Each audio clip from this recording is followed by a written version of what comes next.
Төөрч яваа би. Ухаан минь далайн давлгаа мэт тогтургүй. Уур хилэн минь хүчит салхи мэт жолоогүй. Шунал минь шөнийн одод мэт тоолшгүй. Сувдаг сэтгэл минь харанхуй ангал мэт ёроолгүй. Бардам амгалан зангийн эзэн болсон надад. Башир яхир зангийн уурхай болсон надад. Минийх гэдэг үзлээр орчлон харагч надад. Хилтерхийн төдий хэмжээтэй сайнны чанар өгөө байна.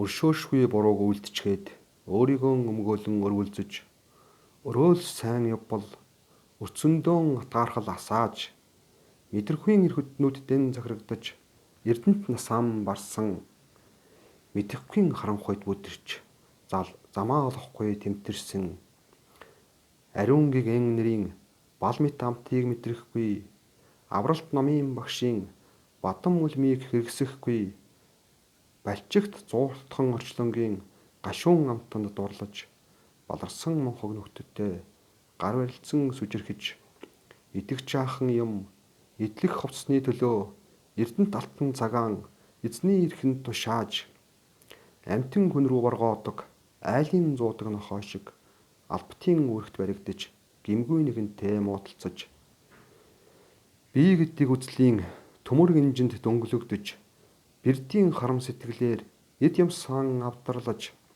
гүн хуурмгийн далайд живжва баатраадас хүзүү хоолойноос уях хүнд жолууг л хайж байна.